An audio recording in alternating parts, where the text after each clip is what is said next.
Hello and welcome to the first webinar of the year from Strengthening the Heartland. We're really glad to have you today. Before we get started, I have a few announcements for you. If you have not joined us before, a little bit of housekeeping, and then I will turn it over to our guest speaker for today. So the first thing to note is that if you would like to follow along with the presentation, there is slides in the handout panel that you can download.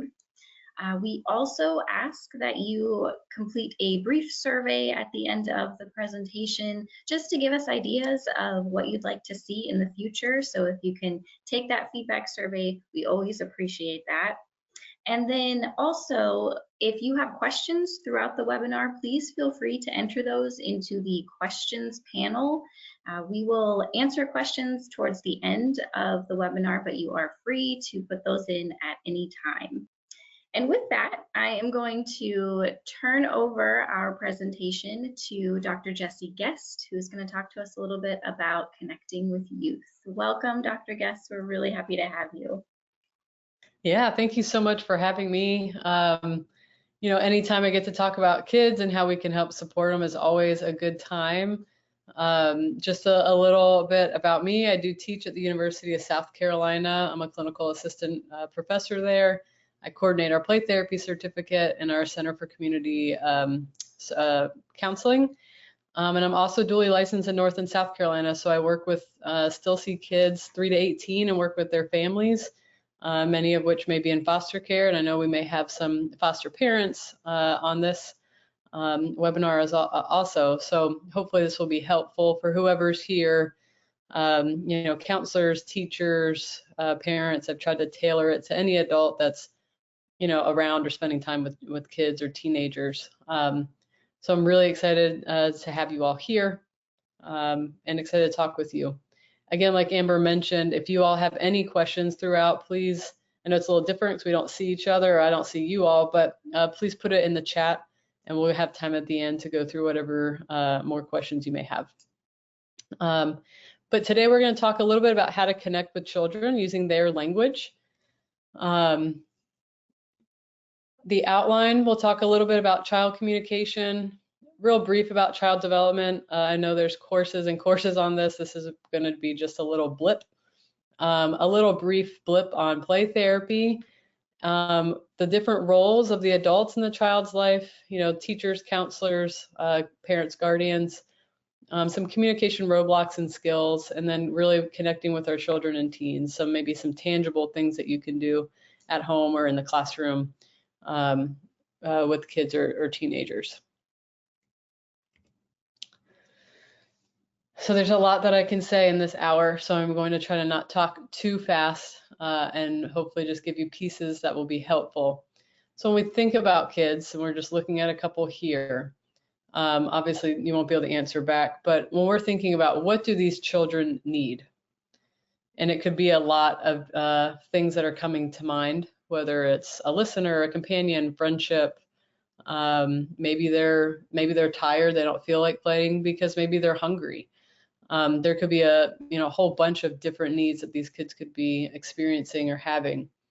There's an analogy that I like to share with my students, parents, anybody I talk with about understanding children. So if I wanted to paint this office in here the color red, and the paint that I need for this room is out in my garage, I go out there and the paint that I need is on the very tip top shelf. It's super duper high and I can't reach it just by standing there. What do I need? Feel free to just think about it. You can put it in the chat. I would imagine many of you are thinking a ladder, a stool, maybe a taller husband, maybe a neighbor to help reach it. Maybe I could climb up the shelving to get it. So those are pretty typical answers that we get.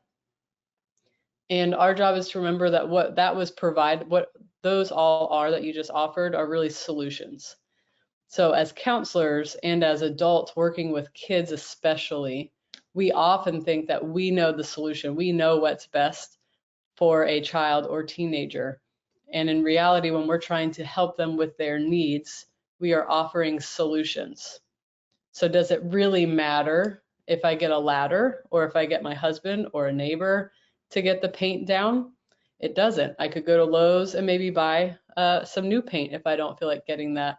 The need, I actually said it twice in that little scenario, was the paint that I need, or the paint that I need is on the, in the garage.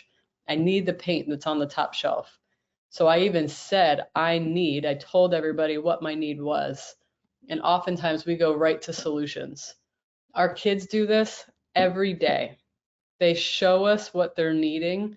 They tell us what they're needing, whether they're teenagers or little ones. And we often jump to solutions because we are helpers and we want to help our kids and our children.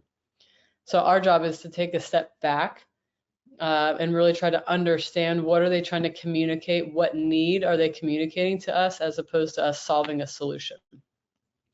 And hopefully what we talk about today will be helpful in doing some of that. So just briefly, the way children communicate. Children communicate differently than adults do.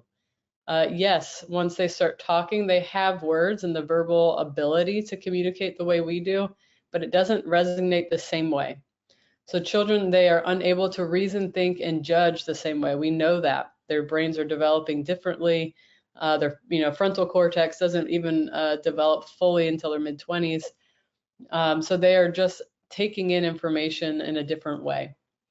They communicate things differently. They typically communicate through expression, play, or action, or another word, behavior. So behavior is the strongest way in which children communicate, not words.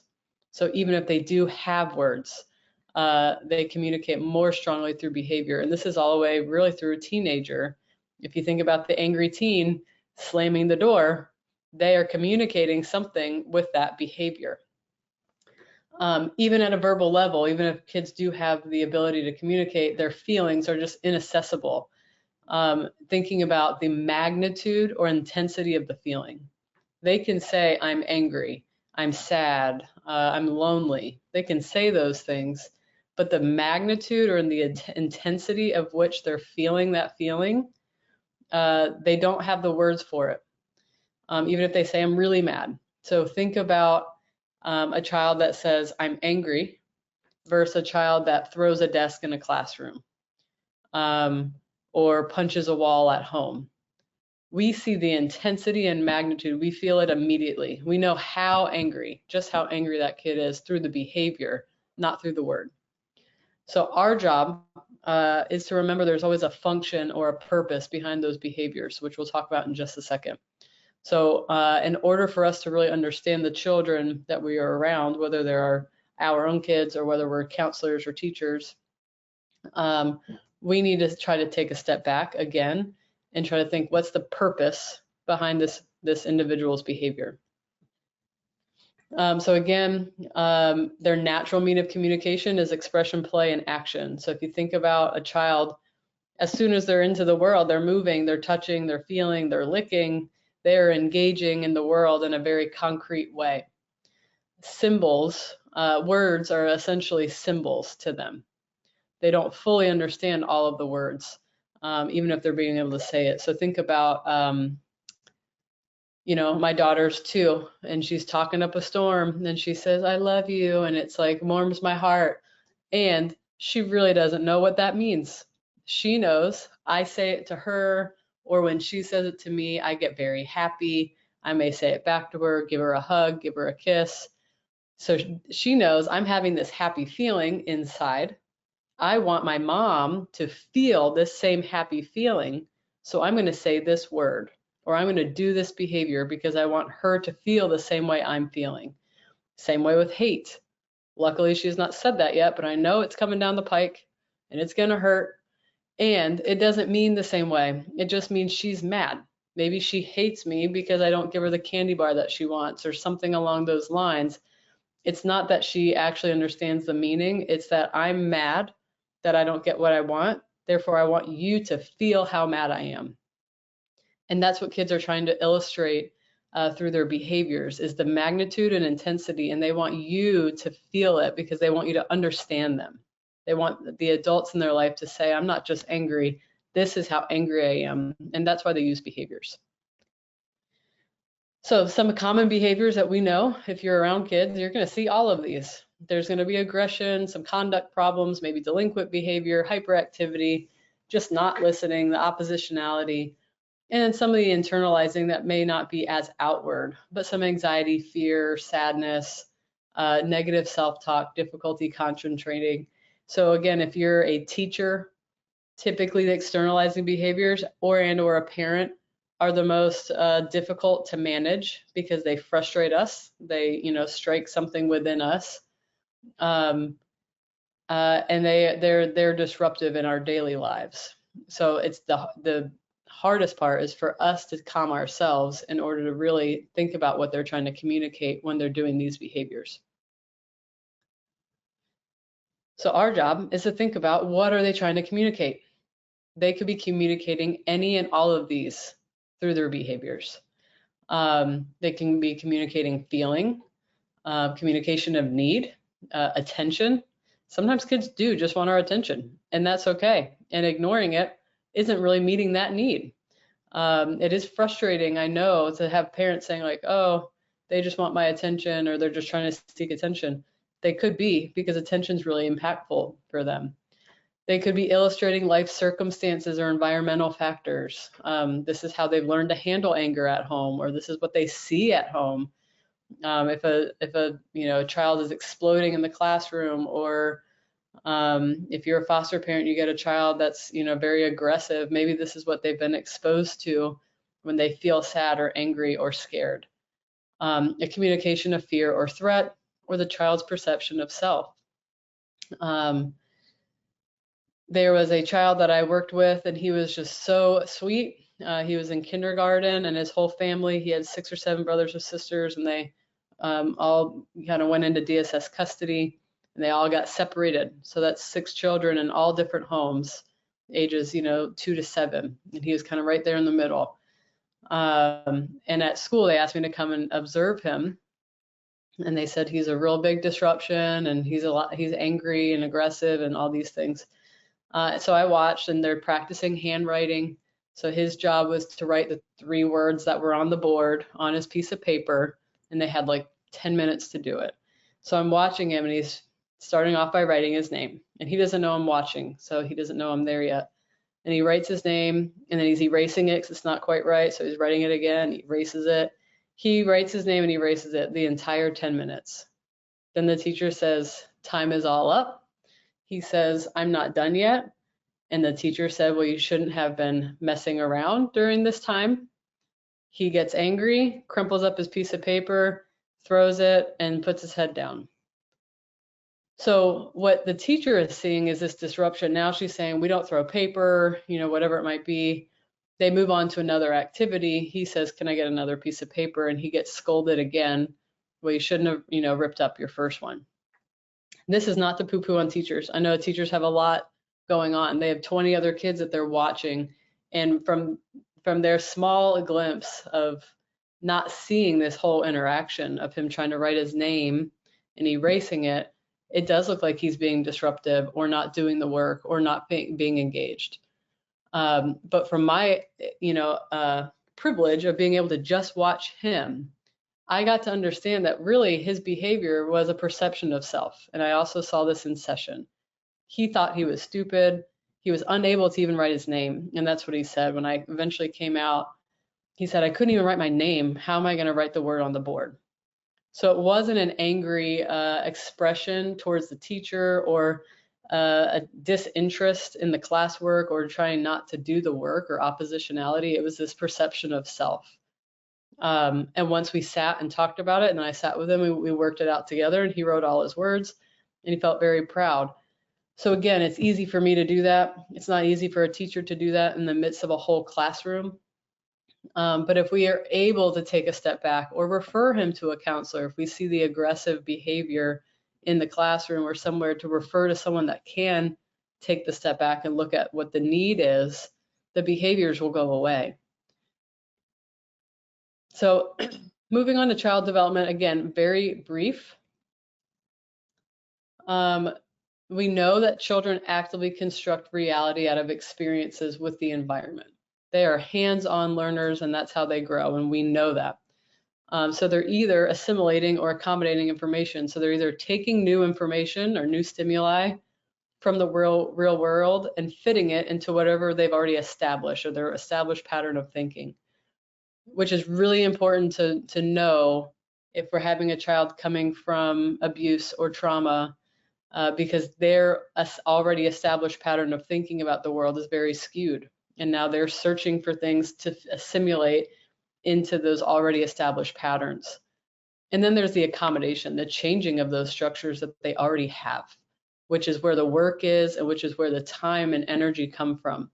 So in order for us to help children, especially those who have maybe skewed established patterns of thinking because of previous trauma, to accommodate and change those structures, they need to be able to engage in the world and engage in their work in a hands-on way. You know, so think about kids, they're like the best experimenters. They test and retest. If I drop this, what will it do? Oh, this one broke, this didn't. They do it over and over and over until they understand it. Thinking about from a clinical perspective, I had a client that was 3 or 4 at the time and had some sexual trauma by grandpa. And now she was, you know, not seeing him anymore, but she was still having a lot of trauma reactions. Even though mom is saying, you're safe, you're safe. That's great. But she didn't feel safe because that was her experience was not safe. And in session, she continued to put the little grandpa figure in jail for weeks. Put him in jail, put him in jail, put him in jail, even though he was not in jail in real life, but he was in jail here.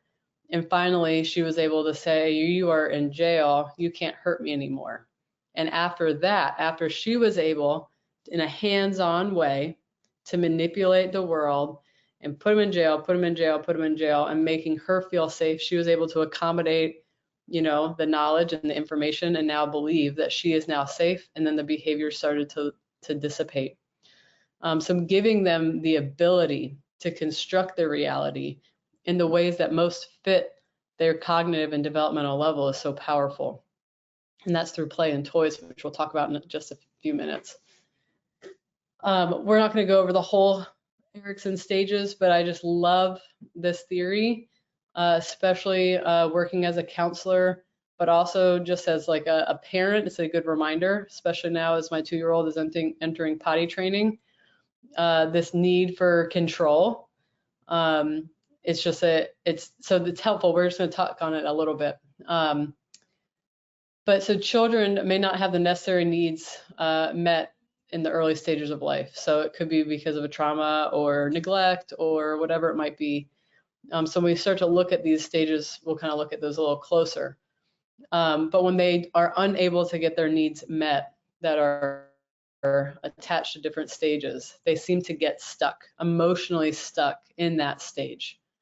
So chronologically, they keep growing, they keep learning. Cognitively, they could be really intelligent, doing great in school, but emotionally, they are stuck at that stage in which the trauma occurred. The stuck part is where we see those behaviors that are most challenging and frustrating for adults, because you may have a 7 or 8-year-old acting like a 2 or 3-year-old, or engaging in behaviors because they're not getting their needs met, and their needs are a 2-year-old emotional need as opposed to a 7 or 8-year-old emotional need. And it's hard for the adult brain to understand, why is this 8-year-old, they know better not to do this, but they are still engaging. So we're not as patient with ourselves and as patient with the child to think about what are they trying to communicate to us. So this model is really helpful for just getting a quick guide to understanding the needs and functions of various child behaviors. So when we're looking here, it keeps going. I just cut it off for the adolescent years. If we think about trust versus mistrust, you know, if abuse and neglect were happening here, this really impacts how the child sees the world. It's not just I don't trust this one person. The one person equates to this whole space, this whole world that we're in.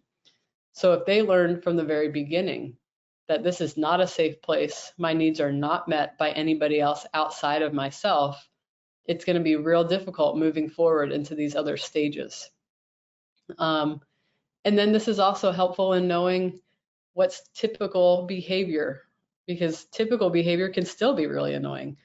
Again, going back to my 2-year-old daughter, potty training, she is, in this 2 to 3 stage, they're developing a sense of personal control over physical skills. And this means control over, what pants she wears, what shirt she wears. If she pulls down her pants, if I take off her shirt, if it's bath time now or later. So she is developing these sense of personal control, which is developmentally appropriate and normal, and can be extremely frustrating when we're trying to get out the door or get downstairs in the morning, or when she says, I want pancakes, and I give her pancakes and she no longer wants pancakes. So she's learning this, but it's my job to try to think, I'm not going to get caught up in like we're in this power struggle over pancakes or muffin. It's more about what is she trying to exert here? She's trying to understand control. She's trying to show independence. She's trying to is my voice, relevant in this space? So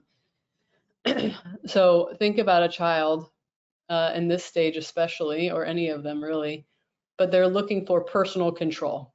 And if they successfully feel like they have personal control, it leads to feelings of autonomy. If she's able to pull her pants down on her own, she feels like I can do it, and then she wants to do other things that she wants to do, try on her own. So it builds this autonomy. If a child is always told no, or if we're always in a rush and I'm just doing it for her, I'm reducing her ability to feel autonomous and now increasing her ability or likelihood of shame and doubt, that she's not going to think that she can do any of these things on her own. So again, we're not going to go through all these, but this is here just a quick reference. It's been really helpful professionally, but also just as a guardian or parent or an adult working with a child, understanding their main purpose is really important. And skipping down to the teenagers too.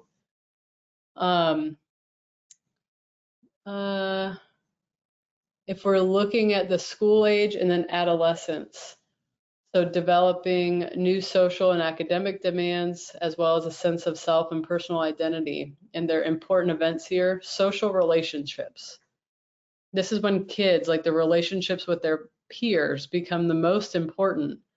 That doesn't mean parents aren't important. We'll talk about that later. But their peers, like them fitting in, is what they're supposed to be doing. As a 2-year-old, potty training, independence is what they're supposed to be doing.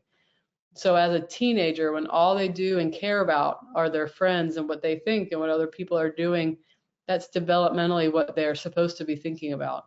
Our job is to help guide them and help give them safe examples of relationships and friendships. But that is their purpose, is to be preoccupied with that. So if that's frustrating to you, it's understandable, and it's going to be that way because that's what their brains are supposed to be doing. So whether you're a counselor or just anybody that's works with kids, just knowing these things can be really helpful of tapering your expectations of, man, I get so frustrated when my daughter wants to fight about a t-shirt. Well, that's where she's going to be for the next little bit. So I need to taper my frustration. So what can we do to support our children? As a play therapist, this is one of my favorite quotes. You can discover more about a person in an hour of play than in a year of conversation. So with young kids, elementary age mainly, but then middle school and high school, this is more, in my opinion, like art or music, something that they enjoy. This is so true. Watching your child play, if you just watch them play freely with toys, not necessarily video games for this example, you will learn everything you need to know about their life, what happens at school, who they like, who they don't like, who's mean, who's nice, how they're feeling about themselves, how they feel about home. They will play everything out through toys. And it's because toys are the child's words. So we talked earlier that words for young children are like symbols. It's because toys are their actual words. They like the concrete, symbolic play of toys, and play is their language. So anytime I think about play therapy, whether you're a counselor or whether you're an adult that could refer a client or a child to counseling, my personal opinion, anybody really under 12 or 10, especially under 10, should be doing play therapy. It's the most developmental appropriate method of counseling for their brain development and cognitive development, especially the younger ones, 3, 4, 5, 6, because this is how they communicate. Play is their language. It helps them address and resolve their own problems in their own way, and they can learn about themselves and relationships or world around them.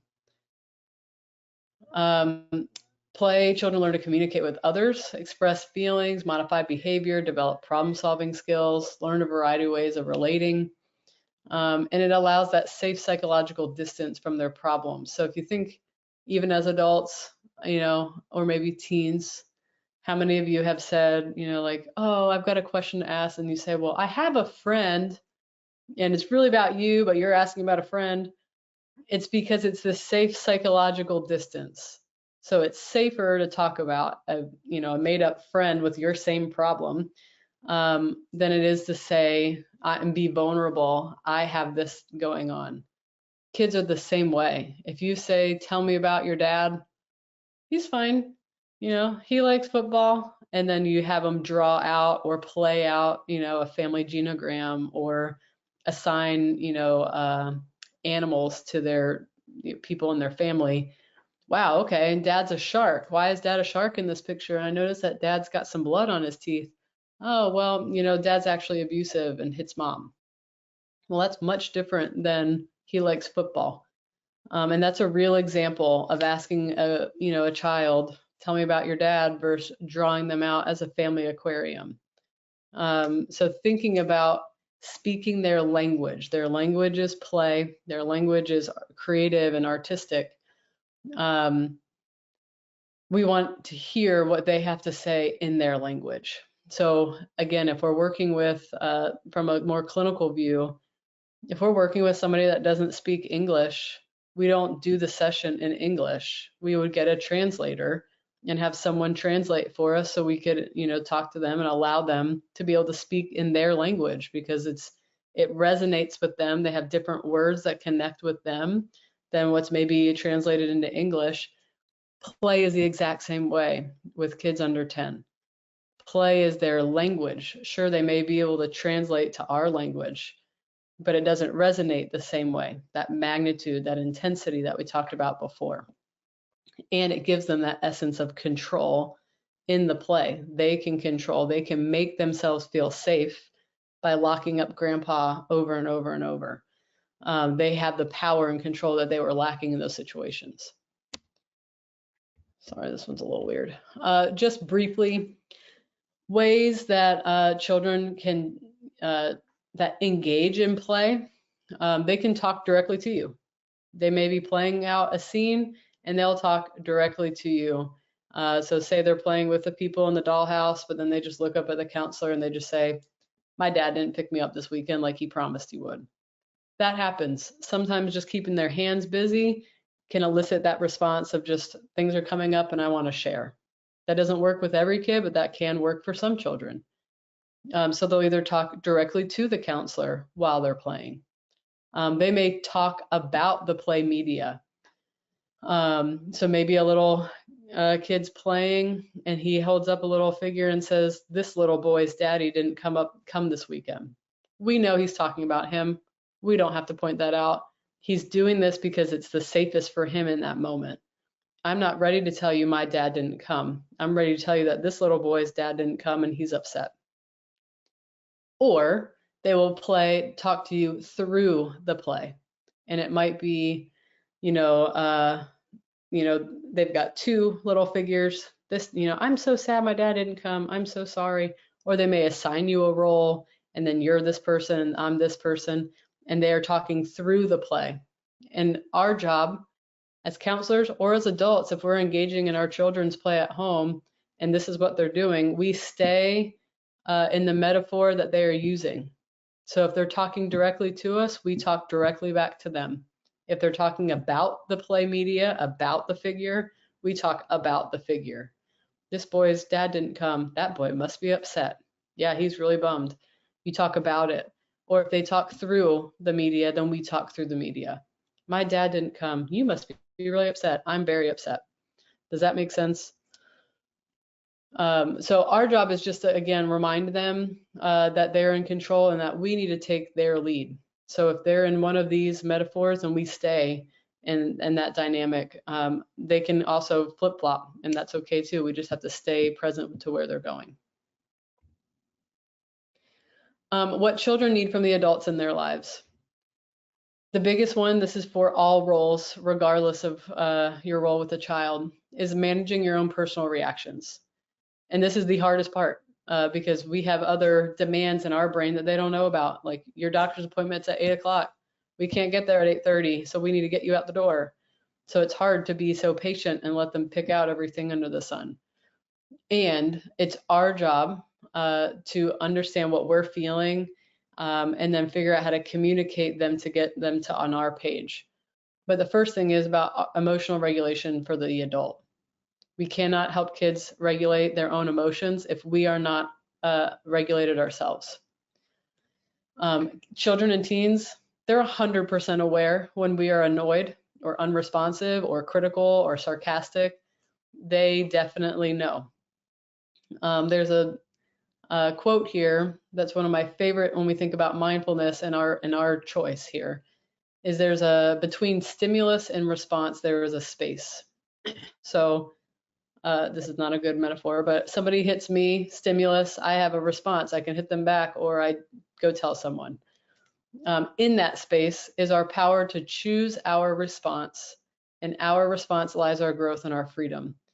So there is a difference between responding and reacting. So the reaction could be, you know, someone hits you, I hit them back. That's a reaction. The space between stimulus and response was very tiny. Our job as adults is to practice things like, you know, mindfulness or breathing or whatever that calms us to keep ourselves regulated, that our space can be as long as we need it to be. So for instance, if my daughter's melting down because whatever, she got pancakes or something that she asked for, but she's melting down, my job is I don't have to respond quickly. I can take the space that I need and say, okay, what's going on with me? Am I feeling frustrated? What is she communicating to me? Why is she acting this way? Well, she's 2. That could be one reason. She wants control. Well, I can't give her control over this scenario. Like pancakes are what we have or whatever it might be. Or it might be, how can I give her control? You know, so if she's saying, I want pancakes, I give her pancakes. Or say we're out somewhere and we only have one type of snack and she's hungry. That's the answer, you know, but she wants control over it. That space, us taking a breath, calming ourselves, making ourselves regulated, allows us to be productive and thoughtful of, okay, she's wanting control. I get that. We only have one snack. Maybe I can say, hey, you can eat the puffs now, or you can eat the puffs in 10 seconds. You know, now she has control over something. The puffs are still the same because that's all we have. But now she's able to be in control because that was the need. It wasn't that she doesn't like puffs. That's her favorite. It's not that she's not hungry. She is hungry. The need is control. She wants choice. All of a sudden, I'm going to eat it in 10 seconds. Great. Count to 10. She eats it and she's super happy. Because our job is to identify the need, not get caught up in their emotion. So for everybody, it's manage your own personal reactions. That reframing, don't take it personal. What is the child saying or communicating with this behavior? Her was a need, a communication for need. And then we figure out how to respond productively. Engaging with the child and teen with empathy and intention to better understand what they're saying through their behavior. If we can try to look at behavior as communication, it's a little less annoying. It's more like, wow, you are intense, like you are angry, whew, as opposed to saying, oh, I hate this, I wish this was over. It's more about just seeing the behavior as it is. What the client needs from the counselor, I'm going to go through this pretty quickly-ish, but the counselor's role is to be different than any other adult. They're not a parent, they're not their guardian, they're not their teacher, they're not their coach. They are different. And that's really hard for that assimilation accommodation. They don't know what box to put you in until they create a new box for you. And that's what we want them to do. We need to be patient, we need to be kind, we need to be open, we need to be curious at all times, which is very different. We need to get on the child's level and use their form of communication that's most natural, which is play and expression and movement and behavior. We need to accept the child, even in the maladaptive behaviors. And we'll talk about this in a second. That doesn't mean their behavior is okay, but it means we accept that human for having those feelings, and then we correct the behavior. A strong relationship of acceptance, staying calm and present, in the intense expressions. Teacher's role, all that in a similar way, but you all spend the most time with kids, especially during the school year. So you are going to see a lot of the subtle and overt changes in behavior. So you're kind of on the front line. If you notice a change in behavior, something's going on with that kid, whether it's good or bad. If we're noticing a change, we need to talk to someone and check in. Recognition of signs. So instead of this kid is being really disruptive in class, let's get them out of my class and expel them, maybe push for, let me send them to someone that can have the time to figure out what's going on with this kid, because that's not my function. My job is not to counsel all these kids. My job is to identify something's happening with this little one. Let's get them somewhere to someone that can help figure out what it is. Referrals to a school counselor, participation in interdisciplinary collaboration. Your role, you're just so important. Teachers are just really important. So knowing your role and being collaborative will be really helpful for this child. And then emotional support. And we're going to give some skills to everybody that can be used in the classroom also. Because again, feeling supported emotionally in a classroom is a predictor of academic success and social skills. Parent guardian's role, again, emotional regulation of self and the child. We cannot regulate a child if we are not regulated. Understanding the developmental goals and needs and challenges of the child, which goes back to Erickson's stages. You don't have to remember it. I use it every day and I don't remember them. I Google it every day and look at it. So we all have Google.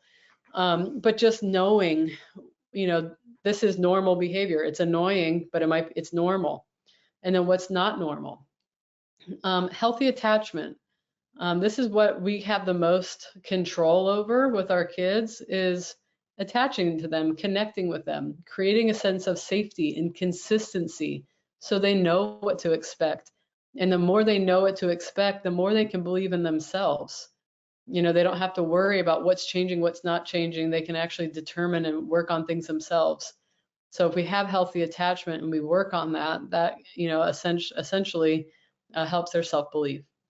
And then communicate on their level, whether it's early elementary, late elementary, middle school, or high school. Connect with them at their level, in their lives, in their ways of interest. I'm going to talk about that in a few minutes too. So some roadblocks and skills. I'm not going to go through all of these. You guys are probably familiar with most of these, and they're pretty clear why these would be roadblocks. Think about, even as an adult, if someone's ordering me or directing me or commanding me, I'm probably less likely. Maybe that's my personality, but I'm going to push back a little bit more. Warning or threatening. I don't like to be threatened. Nobody does, especially kids. Giving advice, making suggestions, providing solutions. Again, say I'm not really ready to paint this room, I just know I want it red. And you say, and we've all had clients, if you're a counselor, that you give them really great solutions and they shoot them all down. Why don't you get a ladder? Well, I'm scared of heights. Why don't you ask your husband? He doesn't really want the room painted. He's not going to help.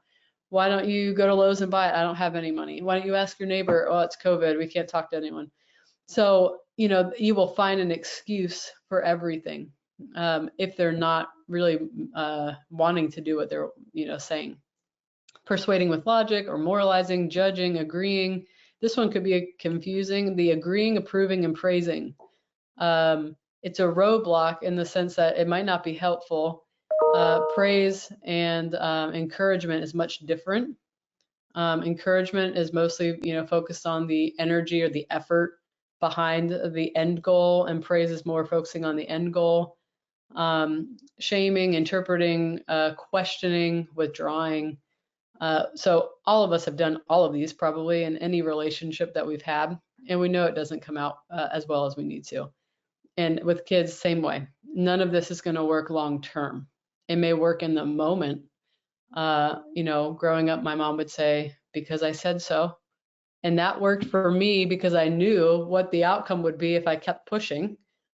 And it didn't help validate feelings. It didn't help teach me anything. It was just the end to that conversation. So basic skills. We've already talked about all of these things, that the kids are developmentally different.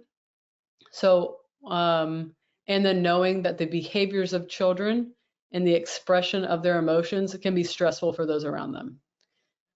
That's just is what it is. The other day, my daughter had a meltdown in the parking lot at school because she didn't want to get in her car seat, which is another interesting new battle. And what she first said when I picked her up was, "Mommy, I missed you so much today." And I thought it was so cute. And I was like, "Oh, I miss you too, blah, blah, blah." And we leave the school and we go in the car, and this is when she starts losing it. And then I start to realize, okay, what do they need? Acceptance, empathy, and independence.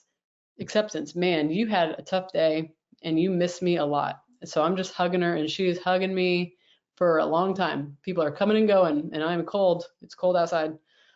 And I'm hugging her. But finally, I'm thinking at some point we need to get in the car because we got to go home. So we're hugging, and I'm accepting her. I'm not upset about her not getting in the car, even though I wish she would. I'm having empathy. It's been a long day. You've been away from me for maybe 7 hours, which is a long day to be away from a primary caregiver. And then independence, which means choices. Do you want to get in your car seat by yourself, or do you want mommy to help you? By myself. Okay. And then she crawled right in. And that was it. It was over. So again, she was having an emotional expression because she was tired. She missed me, probably hungry at the end of the day also. So I needed to look at her through the lens of empathy, acceptance, and then independence, giving them the choices so they feel like they have control over the situation, because they don't have control if they go to school or not at this age. So this is probably one of the most important things, and it's going to sound like it doesn't work, and I swear it does, because I use it at home, but I also use it with all my clients. This is Gary Landreth, ACT's method for communicating really limits to children, but it's also just a way of communicating in general, in my opinion. So the A means acknowledge the feeling. So if we can do these steps, it helps slow things down for us too, where it naturally makes us think, what are they trying to communicate to us? So acknowledge the feeling, communicate the limit, and then target the accepted alternatives.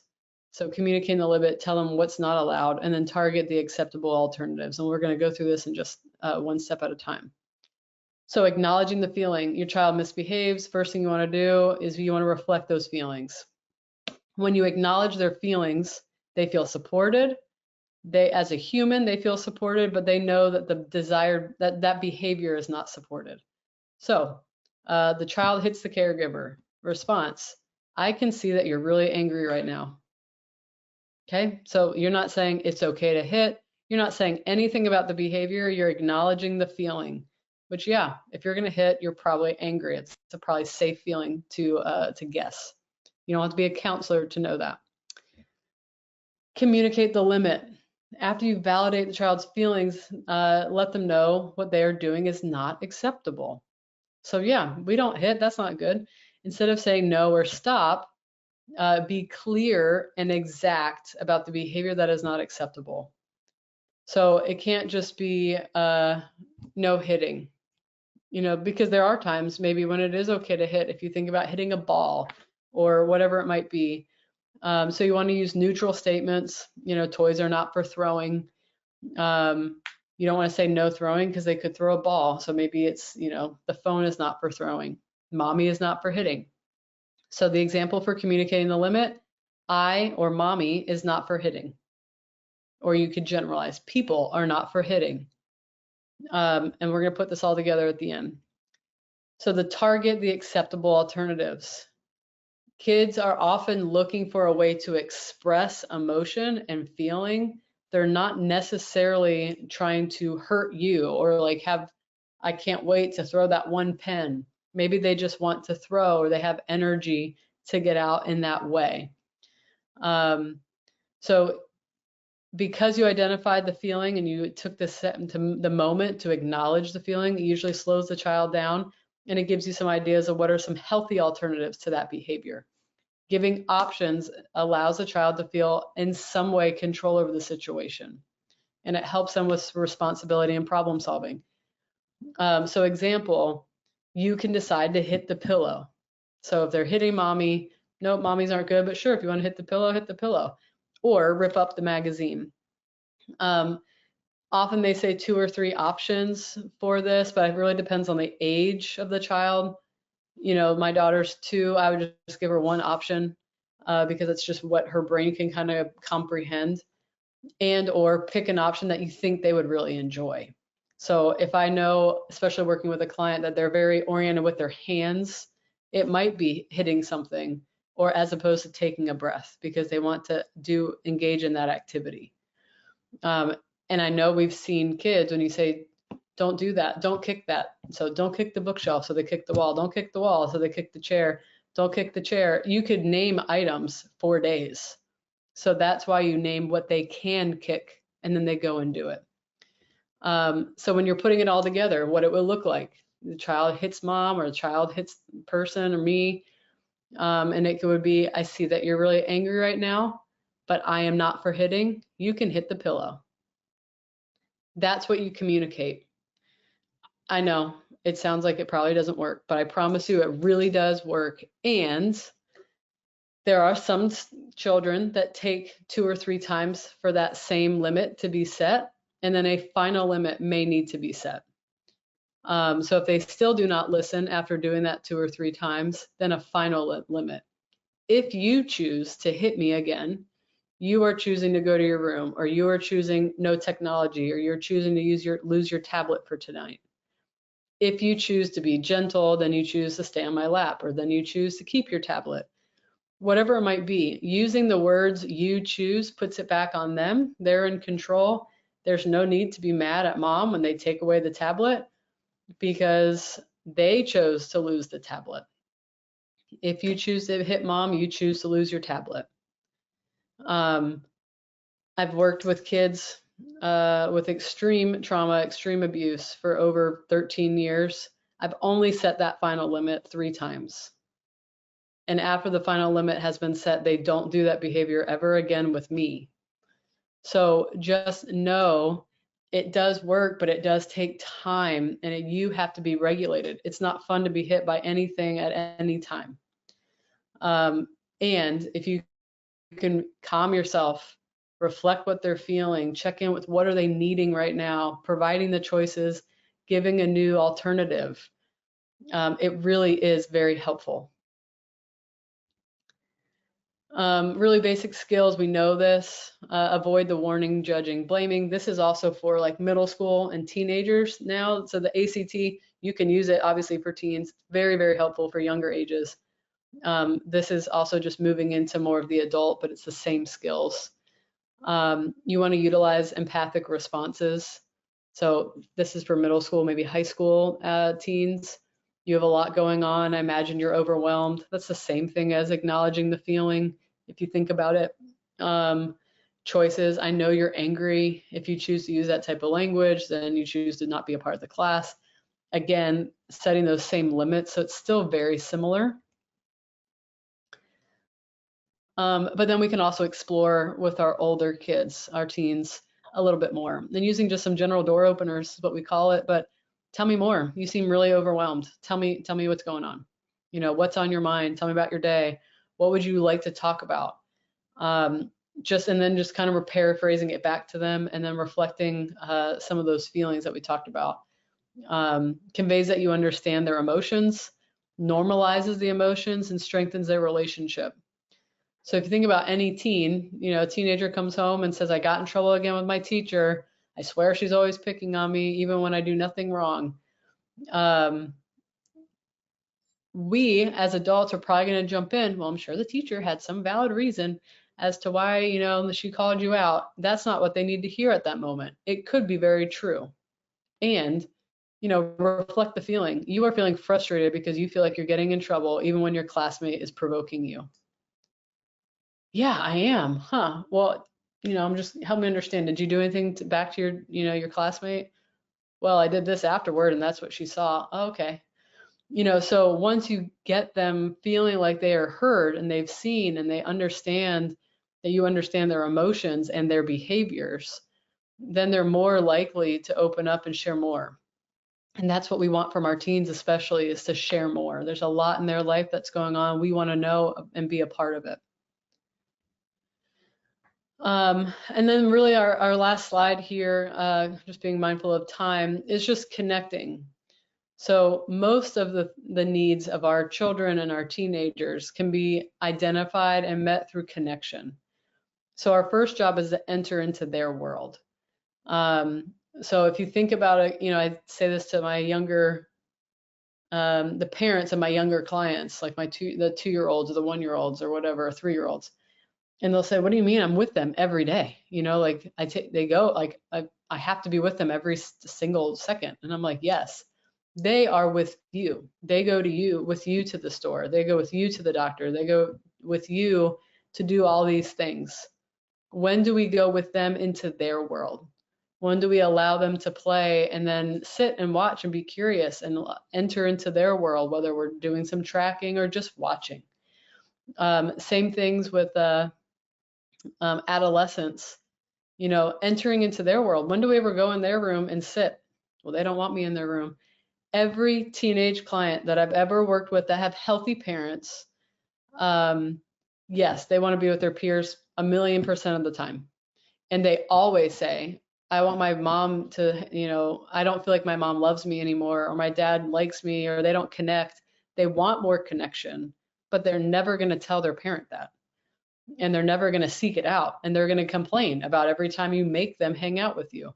And that's your role as the parent of a teenager, is to be, same thing with the special playtime, is a consistent time. So I offer to my young parents of the young children, create a special playtime where you're entering into their world, consistent every week, regardless of behavior. It could be 30 minutes a week.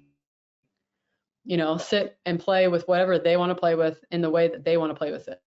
Same thing with teenagers, 30 minutes a week, go get a coffee, go for a walk, go for a drive, play a video game, go into their space, or if they, welcome you.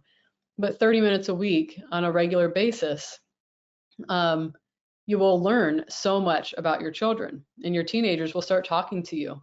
So be consistent. It's not determined by the behavior, and then allow them to lead. This is the best way concretely that you can connect with your children and your teenagers. And it's really more simple than we think. Some references. I know we've got about 6 minutes, so I want to leave time for questions. Amber, I don't know if there are any in there, but there's references, and then there's also my contact information. Awesome. Thank you so much. We do have a few minutes for questions, so if people want to type those into the chat, feel free. Thank you so much again. While we wait, I'm wondering if there are any resources that you would recommend. Like, is there a way to learn more about the ACT process? Any books or articles? Yeah, it's really, I'm sure there's probably plenty of articles on it. It's really for limit setting. So if you Google or search Gary Landreth ACT limit setting model, it'll come up. There's lots of worksheets. There's, if you're interested in talking about it with your counselors, you can ask them about like the child-parent interaction therapy, Gary Landreth's textbook about the child-centered play. therapy has a chapter on it, and it kind of explains everything step by step for ACT, very similar. Okay, I'm not seeing any questions here, but Dr. Guest has graciously agreed to answer questions afterwards. So if something comes up later, please feel free to reach out. And again, thank you all for being here. There's lots of thank yous in the chat, so very well received. Thank you again for joining us at Strengthening the Heartland, and I hope you have a great rest of your day. Bye, everyone. Thanks.